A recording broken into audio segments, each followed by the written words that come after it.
All right, YouTube family, good morning. Today we're going to be talking about how comparison leads to poor money choices. And before we get into the video, don't ask me why I have sunglasses on inside of the house, switching it up, or affirming, whatever you want to call it. I'm wearing them for the video. How comparison leads to poor money choices, right?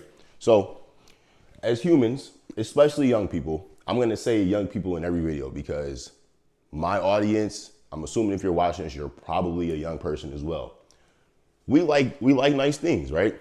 Everything, especially now, everything is easily accessible now. So we have so much access to nice things that even 50 years ago, my mom or dad didn't have access to, right? Of course, you're going to have things that you're going to want, and you're going to have things that you're going to need in life, right? But this whole idea of comparison to others and how this can lead to you making poor money choices as it relates to how you consume things, it was something I was thinking about because a lot of young people literally have a problem of playing just a general game of comparing themselves to other people.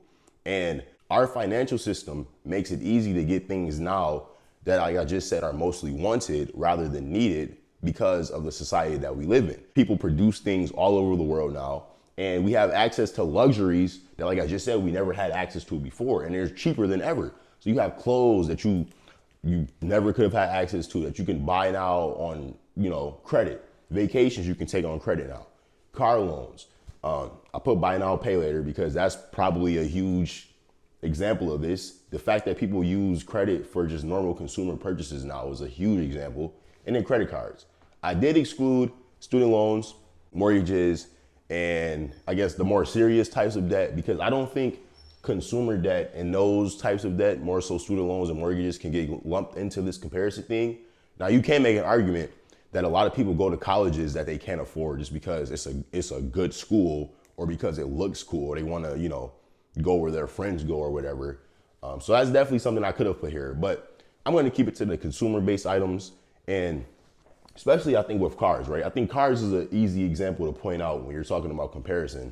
People buy nice cars just because they want to flex to the person that they live next to. They say the phrase, comparing yourself to the Joneses or something like that, keeping up with the Joneses, whatever the phrase is. People buy stuff just to have an image for other people. And we are human, so I think it's natural to want to be perceived as a certain type of way. So I'm not saying that that's inherently a bad thing, but it's just when you start to let it get out of hand and you start to let it lead to you making poor money choices. You don't want to buy a car that you can't afford just because you think I might look good driving this car. People are going to think I have money. That's not the mindset you should have when you're thinking about buying something. It is very easy for young people to go into debt with these items, like we just mentioned, especially when you start comparing yourself. So if you think that your car, the way your car looks in comparison to others matters in terms of how you are valued, then you're gonna probably try to overspend for a nice car. If you think the clothes that you wear in comparison to other people matter in relation to your value as a human being, then you're probably gonna spend more money on clothes and designer and all these, bullshit things that you don't truly need just out of a desire to flex. And that is what most people do. I put at the very bottom here, it's partly why broke people love to flex. It's all they have. If all you have is this idea of yourself based on materialistic goods, then of course all you're gonna do is try to flex and buy the most expensive shit no matter what it is. But that's not the smartest way to go about stuff. Just buying the most expensive product, buying a nice car, buying a Mercedes just because it's a Mercedes, taking a vacation on credit somewhere nice just because you want to take a picture for Instagram, that is not valid. But sadly, when we start comparing ourselves to other people, that is what we do. And I think, I like to relate everything back to debt because debt is what I think is the number one enemy of the entire world. But these poor money choices that you make as a result of comparison, so you can almost do it like a 1, 2, 3. So first you start with the comparison, then the comparison leads to you making poor money decisions. And then after you've made these poor money decisions, mostly as a young person, because that's when your life starts and you start to develop this idea, this ego that's based upon how you compare the other to others.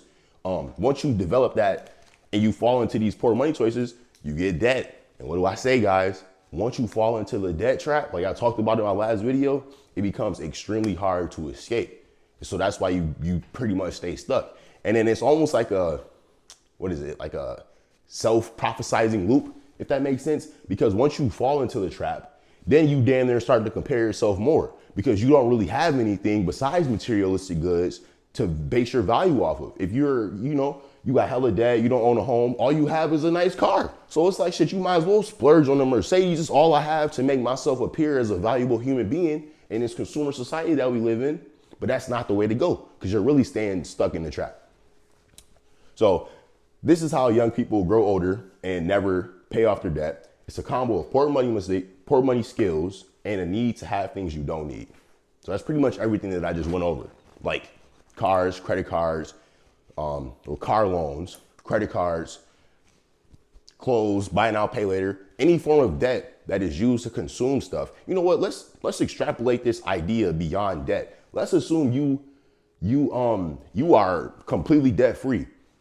Shit, I don't have any debt. This could be talking about me. Just because I don't have debt, that doesn't mean you can't make bad money decisions or bad money choices just by comparing yourself to other people. I might see my neighbor and think, he has a nice car. I can afford to buy the car in cash, but if I have a perfectly good vehicle, do I need the car?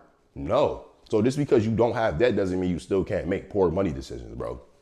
So I want y'all to think about that. As always, it's been your boy Brandon Davis. I'm out.